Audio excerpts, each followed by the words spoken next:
Amen. Praise God. Hallelujah. Thank you, praise and worship, for all those songs. I pray that those songs that we sang to the Lord are sweet aroma in His sight. And it's another beautiful day that the Lord has gathered His children to listen and be nourished, be strengthened, be encouraged, be admonished, be blessed by the Word of God. And we've been discussing the book of Philippians for 3 weeks now, and this is the last chapter of the series that we were discussing. And I hope you still remember some of the lessons that we have been discussing for the past few weeks.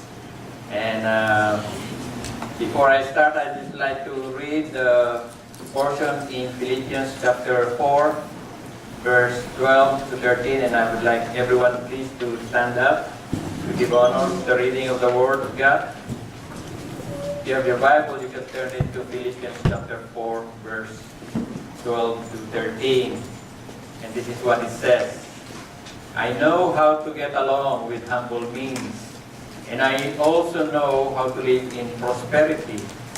In any and every circumstances I have learned the secret of being filled and going hungry, both having abundance and suffering need. I can do all things through Him who strengthens me. Let us pray. Father God in heaven, O Lord, truly we are blessed that You have brought our steps in this place to gather, to give You praise, to honor You with our lives, O God, and to listen to Your word. We pray, O Lord God, that You would remind us of all these things that we'll be studying and hearing today, O God. I just pray for Your Holy Spirit, our great teacher, our great comforter, would remind us all these things, O God. We pray, O Lord, to those who are not here and not able to join us, I pray that You would keep them safe as well. And to those who are not feeling well, O Lord, I just pray for Your mighty healing hands. Thank You, O Lord, O God, for this beautiful afternoon. And the glory and honor and praise belongs to You alone. In Jesus' mighty name, amen. You may all be seated. Amen. Praise God. So, this is the last part of our series of studies, Philippians chapter 4. So, I praise God that we are doing this series of studies, book studies, because by doing so, we will have a deeper understanding of the Scripture. At the same time, we would see the context on those verses that we normally, say or recite, okay? Sometimes we recite some verses and we claim the promises from those verses, but we don't know the context of those verses, right? And sometimes we use it in a certain way, but if you really study the Scripture, it doesn't say that, right? So, I hope we will learn something new today, right? Or be reminded at least of the things that we'll be discussing. So, the first part that we have been discussing, the first three messages that we have been discussing is, the first one is, I hope it fits.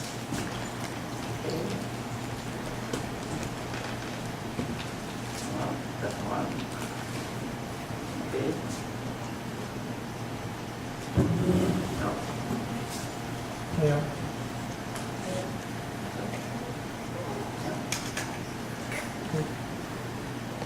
Technical difficulties. Okay. The first message that we have in Philippians 1 is about believers' life purpose. Okay, and what is our purpose? Right? We sang a song ago, a while ago now, that we give glory to God. Right? We praise God. Our believers' life purpose is to know Him, our Lord Jesus Christ. To live in Christ and to die is gain. That is what Paul mentioned. Then we have the second part, believers' life pattern. God has given us the pattern in Philippians chapter 2, and that is, again, is the Lord Jesus Christ. So our pattern, our purpose, is the Lord Jesus Christ. And then we have the third part, believers' life prize. What is that prize? And it says there, I press on toward the goal for the prize of the upward call of God in Christ Jesus. If you still remember message that I have delivered with regards to Philippians chapter 3, there are three things that I mentioned, and I hope you still remember it. What is the purpose or the goal of a Christian? To be Christ. like Him, right? And to know Him. Or first is to know Him, and then to be like Him, and then to be with Him in heaven. Okay? Our goal is not only to be in heaven, but our main goal actually is to be with our Savior in heaven. Wherever the Lord is, right? I don't mind, right? As long as I am with the Lord. That is our goal. And today we will be concluding our study, and today will be believers like power. If the Lord expects us to do something, I believe the Lord would equip us, right? And if you look at the early church, the believers, the early believers, they are just common people like you and me, right? There's nothing special about them. I think the only one that is really educated is Paul, but he was after that. The first 12 disciples were either fishermen, most of them are fishermen, some maybe some tax collector, and some there's just normal people like you and me, right? But they were available, right? They were willing to leave what they were doing and follow the Lord Jesus Christ. The same way with us, right? The same way with you and me, right? The Lord whom He called, He equipped, right? So don't expect to be equipped if you are not standing up, right? So you need to be willing to be used by God. The Lord will equip you, right? And praise God. Believers' life, power. Let me read the first passage in the book of Philippians chapter 4, verse 1 and up to 3. And this it says, "Therefore, my beloved brothers and sisters, whom I long to see, my joy and crown, stand firm in the Lord. In this way, my beloved, I urge Euodia and I urge Syntyche, if I pronounce it properly, to live in harmony in the Lord. Indeed, true companion, I ask you also help these women who have shared my struggle in the cause of the gospel to go there with Clement as well as the rest of my fellow workers whose names are in the book of life." So what is this all about? Talking about restoring broken relationship, right? He was saying here, I urge you, Euodia, and I urge you, Syntyche, right? So there are these two women are believers in the church of Philippi, and they don't get well with each other. Okay, they don't get along, right? There is somehow some rift between these two people, right? They're both believers. Imagine, both believers, but they don't get along. I hope nobody here, that doesn't get along with another sister. Okay? I was just looking. Maybe there's also men, but only specify the women. Okay? So, it says here, I urge you, this lady and the other lady, to live in harmony in the Lord. So, brothers and sisters, if you have, some disagreement with each other, you better settle it, because it becomes a hindrance when you serve the Lord. How can you, let's say you're part of the praise and worship. How can you praise and worship, and then, when you see somebody in the front, you don't feel well, right? You have this resentment in your heart. So Paul will address these things. Imagine your name is broadcast in the whole church. Specifically mention these two people. Imagine that, if you broadcast to Sister Sugar and Sister this, you're not getting a well, and everybody knows, right? And Paul is saying here, indeed, true companion. Well, if you have your, I don't know what translation you have here, it says there, indeed, true companion, I ask you also. They translated the true companion or fellow worker, but if you look at it, it seems to be that this is a personal name of a Christian. And his name is Syzygus, right? That is his name. But it means fellow worker. That is what it means.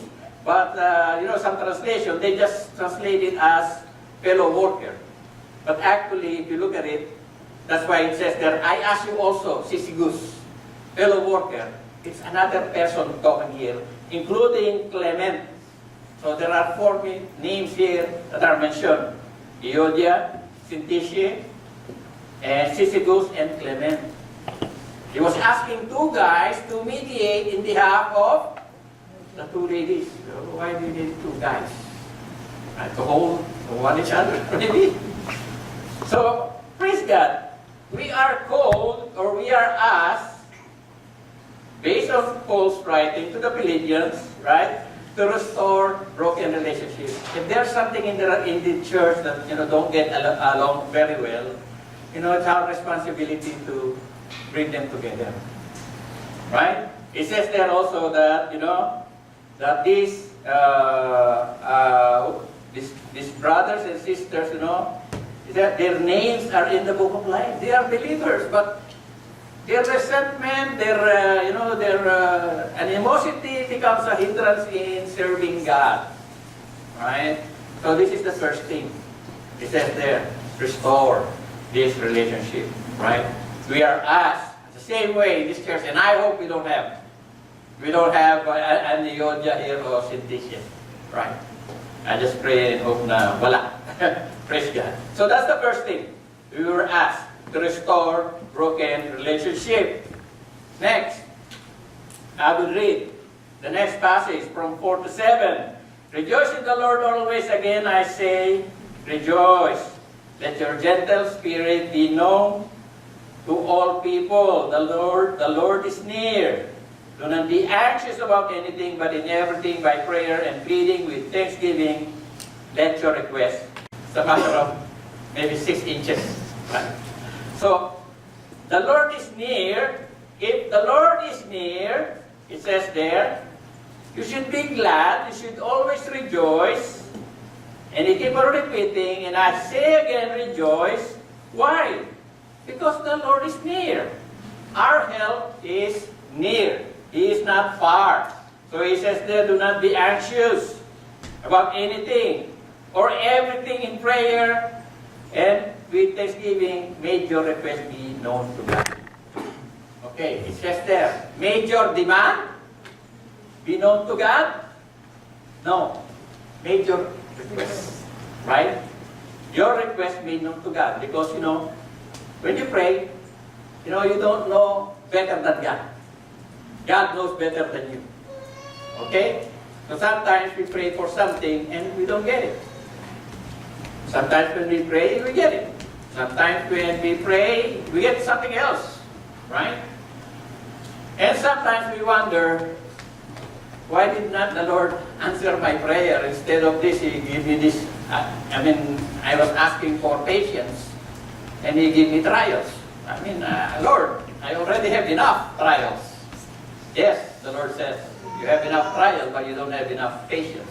That's why I'm giving you more trials, so that you could experience patience. Right? And sometimes we wonder why these things are happening. We are asking for something, and but the Lord gave us something else. It's just because the Lord knows better.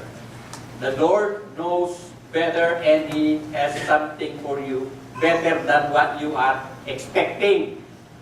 Sometimes maybe when you are in younger years, you like somebody, you're praying for this girl or this boy, and the Lord gave you someone else, right? It's just because the Lord knows better than you, right? And it says there that you should rejoice and not be anxious. There's a habit sometimes that we do. We pray, we lift up our prayers, petitions, requests to the Lord,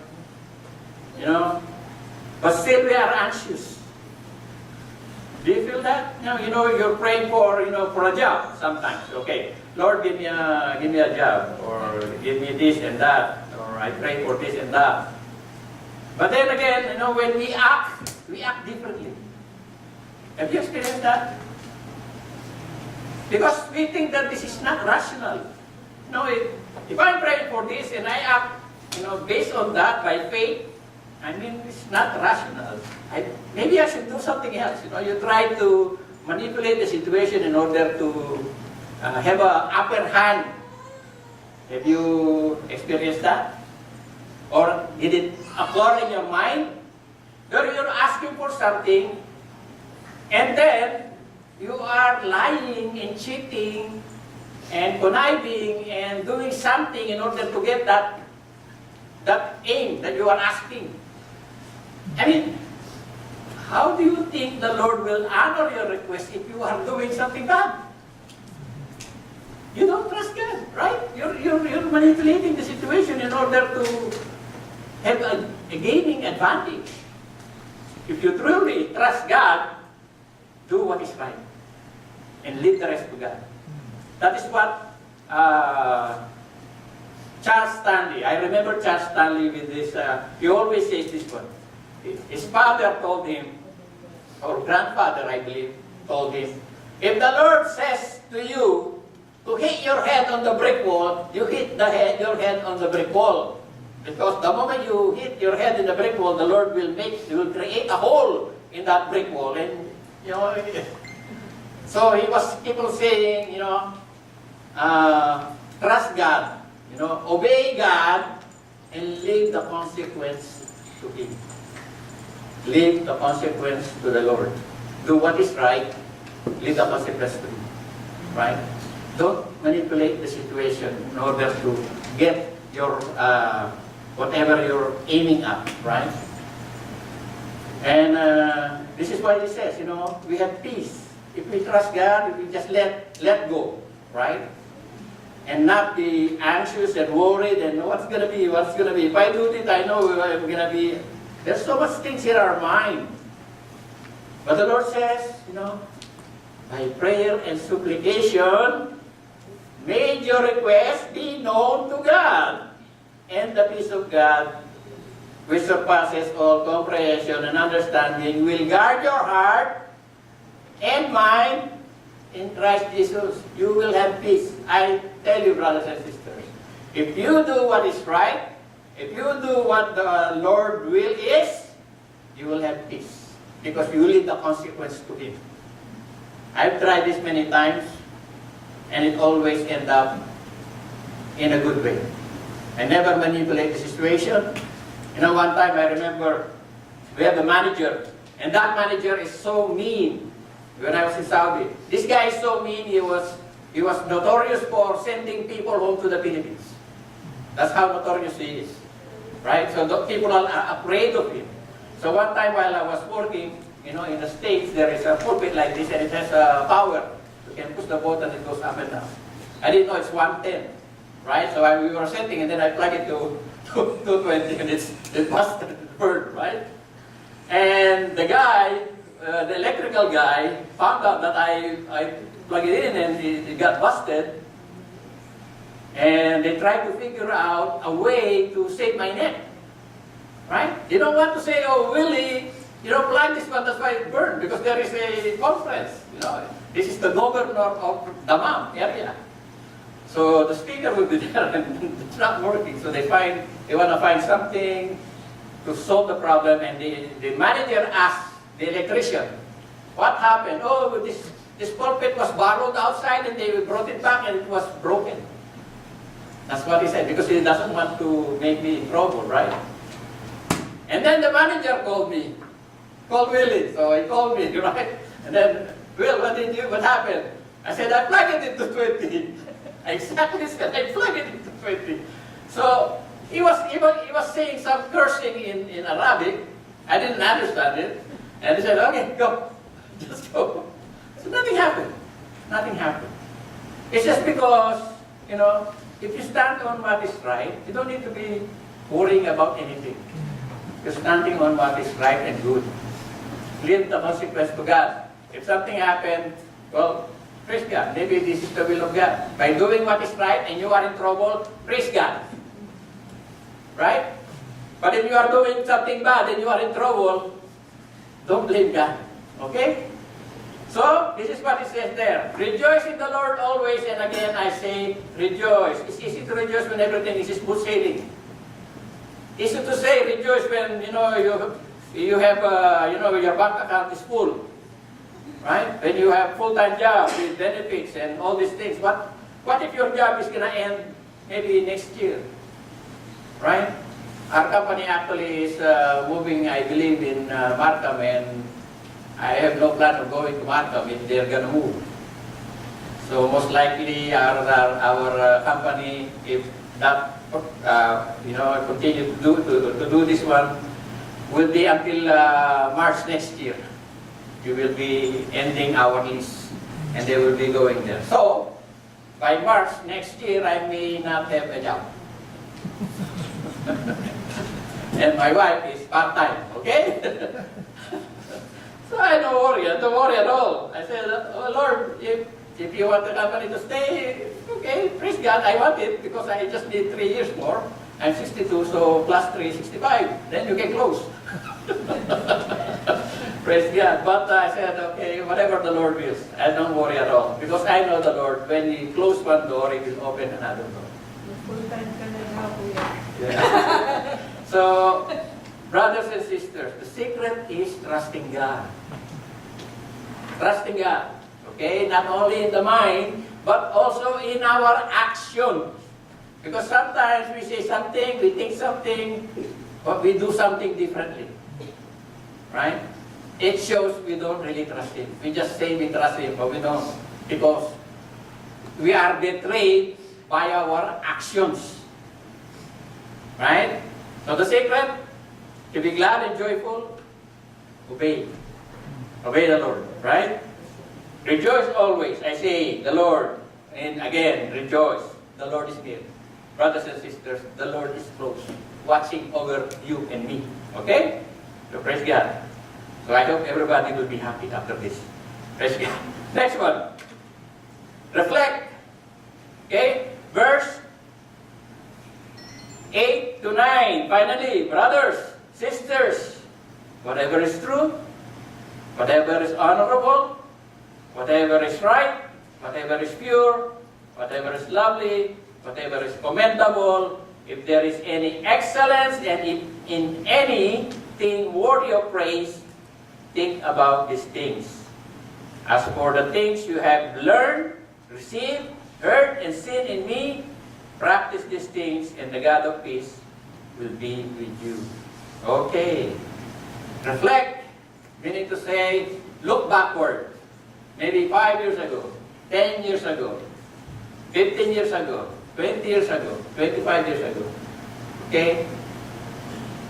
If you just go a little bit farther, I was in Saudi Arabia more than 25 years ago. I didn't know that I'll be here in Canada. Right? 20 years ago, my wife and I were starting as a family. She doesn't have any money, I don't have any money. And we're glad both of us doesn't have any money because she cannot say I married her because of her money and she didn't marry me because of my money, because both of us we don't have money. And when we got married, so believe it or not, we only spent 3,000. Okay? 3,000. 3,000 Canadian dollars. We have 70 guests, right? And we started from nothing, zero. Right? And our guests keep on asking, Will, what do you need? What do you need? I only have one answer. Whatever you're thinking, I don't have it. Because from zero, you don't have anything, right? So praise God. That was more than 25 years ago. Praise God. Nothing. I only work in a company that, I'm only earning 800 bi-weekly. She's working only like 3-4 hours part-time. We have one daughter, right? Mortgage is 800 bi-weekly. My salary is 800 bi-weekly. And she's part-time. Imagine that. Are you going to survive? But praise God, by next year, we'll be finishing our mortgage. Wow. Okay. So brothers and sisters, those who are still have mortgage, trust God. Believe that He will provide for your need. but you have to be a good steward of the blessings of God. Amen. Okay? You have to be a good steward. Right? For 16 years, we never left Ontario. 16 years. Not even Quebec. Right? We got our passport in 2015, I think, or 16. We've been here like more than 16 years. We never have a passport. We never left the country for 16 years. Right? But praise God. You know, if you are a good steward, the Lord will bless you. Right? Bless you in many ways. The Lord has blessed me in many, many ways. Many, many ways that I cannot, I cannot tell everything that the Lord has done to me. But this is what it says here. Reflect on God's faithfulness. What the Lord has done to you for the past years. Have you seen God's faithfulness in your life for the past years? And the Lord is saying here, Paul is saying here, whatever is true, honorable, what is right, pure, lovely, commendable. You know, think about these things. Stop thinking negative things. You know, that's the thing that gives you problem. What if, what if, what if? Most of those what if never happen. Yes, I tell you, most of those what if, they never happen. Right? Trust God, right? The Lord will provide for you, right? And, you know, our mind is like a sponge, right? Whatever we put in there, whatever comes in, that's the one that comes out. We put garbage in there, garbage comes out. If you know that, you know, in the internet, there are a lot of garbage places, right? If you know these are garbage places, don't go to those places. Avoid going to those places wherein you wouldn't find anything that is true, you wouldn't find anything that is right, you wouldn't find anything that is pure and lovely and commendable. Right? Avoid those places. If you want to have peace in life, avoid those negative things. Right? Think about the good things. Think about the blessings of God. You have to purge your mind, because sometimes if you stay too long, if you have put too much garbage in your mind, it takes a while to flush. It's not gone for like in a day or two. Sometimes it takes years before it is flushed away. Especially the way our brain are wired. Our brain are wired in a certain way that, you know, if you are keep on putting these things in your mind, it creates like a highway, right? And it's hard to rebuild that highway. No, because it's already, you know, the mind is already set there. It takes a while for that, you know, if you don't use that highway, it becomes sometimes, you know, it's gone, right? But that is the thing, you know, if we practice these things on the honorable things, the right things, the pure things, the lovely things, and commendable things, you know, then it says there, you know, if there's any excellence, any things that is worthy of praise, think about these things. Think about these things. Think about the Word of God. Think about the Word of God, right? And the work of God. And the things that we do for God. As for the things you have learned, received, and heard, and seen, what does he do in there? Okay, just keep on learning, keep on receiving, keep on hearing.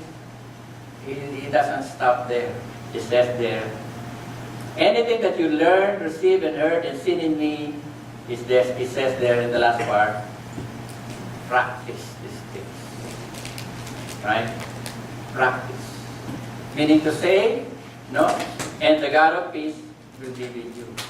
Okay, brothers and sisters, it's not what we learn, it's not what we receive, or heard, or seen, you know, that gives us peace. What gives us peace? The things that we do, the things that we practice, not the things that we have in our mind. Because if it is in our mind, we receive it, we learn it, we heard it, we see it, but we don't do it, we do different things, then of course, no, that God or the peace of God would not dwell in your heart. Because you're doing something opposite on what you have learned.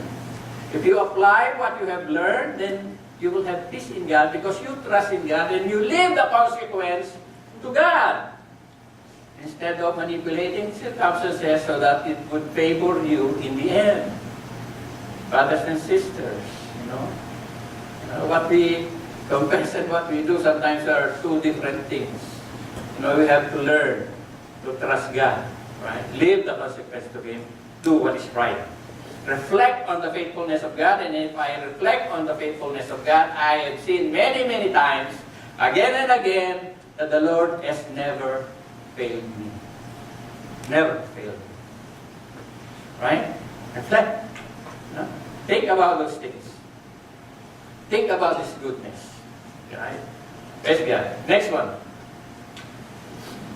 Next one. Revive. But I rejoice in the Lord greatly that now at last you have received, or you have revived your concern for me. Indeed, you were concerned before, but you lacked an opportunity to act. Not that I speak of for need, for I have learned to be content in whatever circumstances I am. I know how to get along with little.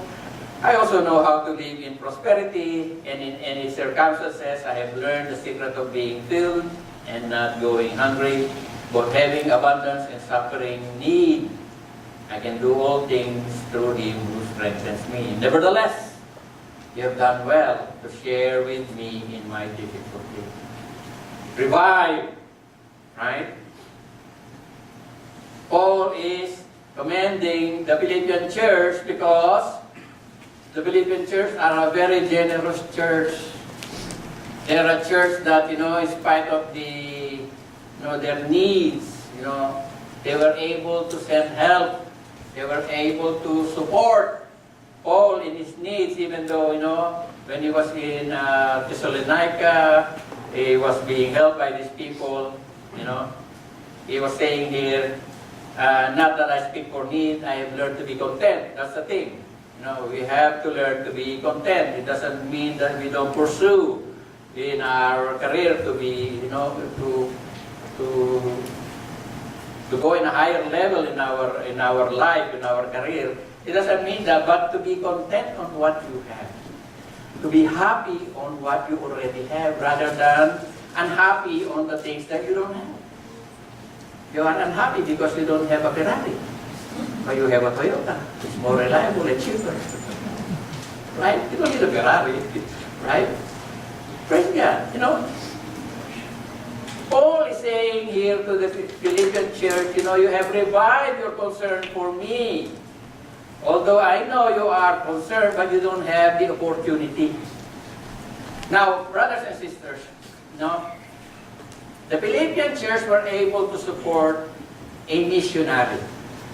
And we know that Paul is a missionary, right? We're able to support the missionary.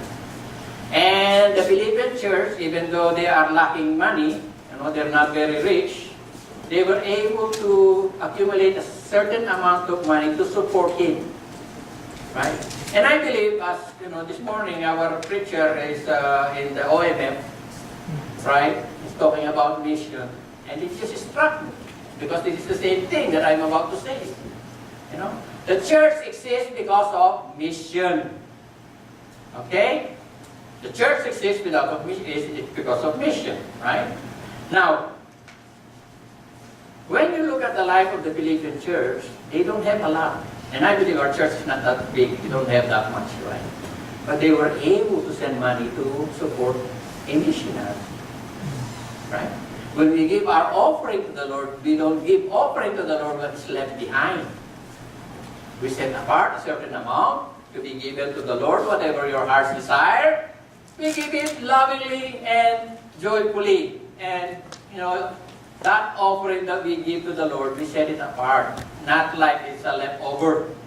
Right? It's like, okay, I'll do all these things first, and whatever is left, if there's something left, then I will give to the church. No, that's not how we give. We give, we already set the amount. And whatever is left, then we manage whatever is left. Right? If you need to do this, buy that. But you always set the priority. The things that you need to think about is setting apart a certain amount to be given to the work of God. Right? Because we have expenses. We have to rent. Right? We have so many expenses. Right? We can cut short those expenses. Right? And prioritize our mission. Right? If we have something that we shouldn't be spending this money for something else, you know, what we, take for granted, what we have right now, is already a survival for those people in the mission. Maybe you're just drinking coffee here and there, $1 or $2, right? And in a month, you maybe have, spent maybe $30 or $60 a month, right? For us, it's just a coffee. But to those people who are, in the mission field, that is already their livelihood. We have to consider that, right? So when we expect, the church to give a certain portion of amount to help the church, I believe the church as well has the responsibility to set apart a certain amount for mission priority, because that is the heartbeat of a church, the mission, right? And I believe we have supported missionary here also, right? Same way in MFPC.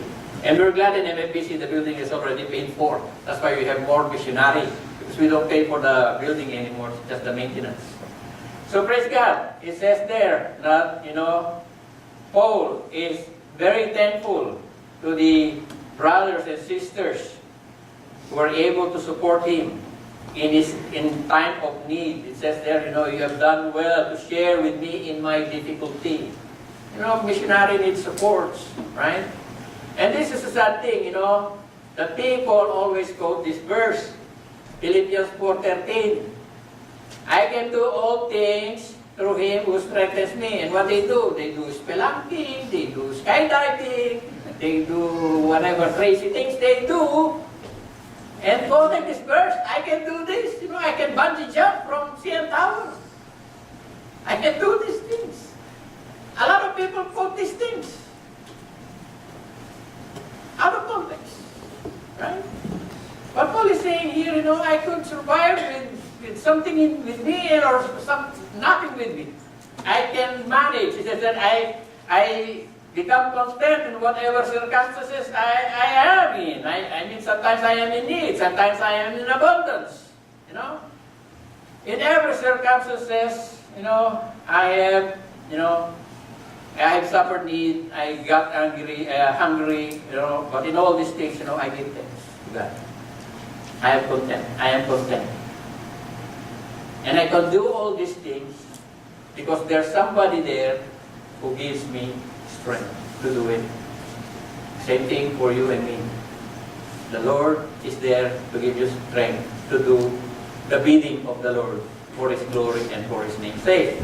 Amen. So I believe, that we would continue to support missionaries, the Lord, in the Lord, right? So praise God. That's the fourth part, last part. Praise God. Okay, replenish.